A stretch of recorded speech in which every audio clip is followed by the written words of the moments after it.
faith, believe and receive Jesus Christ in your life.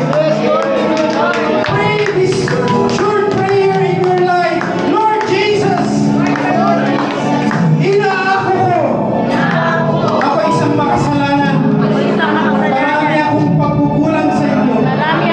Simula noon hanggang ngayon, ako ay isang makasalanan. Kaya tulungan niyo po ako sa mga oras na ito. Ay suko ang aking buhay. Maraming salamat. Binigyan niyo ang iyong buhay doon sa cross ng Kalbaryo upang bayaran ang aking mga kasalanan.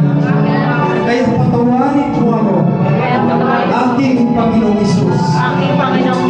Maraming salamat sa pagpapatawad niyo po sa akin. Kaya sa mga oras na ito, aking pusong babanggitin na ikaw, Panginoong Isus, ay aking Diyos at tagapagligtas. At maraming salamat. Hindi mo na pagbuhahin ang aking pangalan sa aklat ng mga buhay. Tulong ng Banal na Espiritu, mabuhay ako sa araw-araw na mayroong pagsunod sa iyong kalooban. Bless me, O God. Bless my family. Bless me until my last breath. In Jesus' name, amen. Let's sing a song. There is an army. There's an army rising now. There's an army rising now. There's an army rising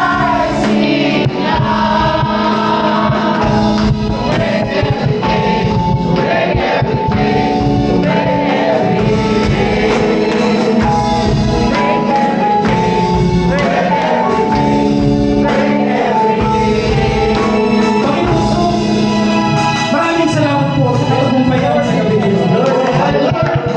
This is a night of praise and worship. This is the night of evangelism. This is the night of deliverance. This is the night of giving you thanks and praise. Kaya aming Panginoong Diyos, maraming salamat. Those who dwell in the shelter of the Most High will find rest in the Almighty. For this I declare in the Lord. You are our Lord. You are our place of safety. Salamat po. Dahil po sa inyo, Panginoong Isus, naranasan po namin ang tunay na kapayapaan sa buhay. Hallelujah.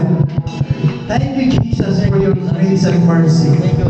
We will not be afraid of the terrors in the night, nor the arrows that flies in the day. We will not be afraid of the disease that stalks in the darkness, nor the disaster that strikes at midday.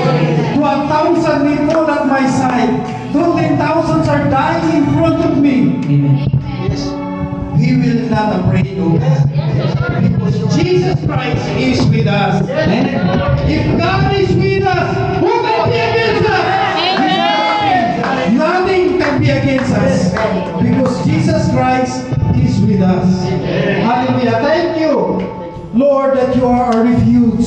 Thank you, our Most High, that you are our shelter. The evil will not conquer me. The plague will not come near my home. For you will order your angels to protect me wherever I will go.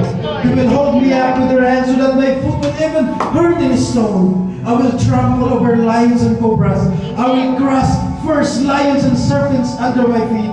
The Lord says, declare it in your life. The Lord says, I will rescue those who love me and protect those who trust in my name. When they call me, I will answer. I will be with them in trouble. I will rescue and honor them. I will reward them with long life and give my salvation. Praise be to God, our Lord and Savior. Let's worship Jesus Christ. Hallelujah. There is power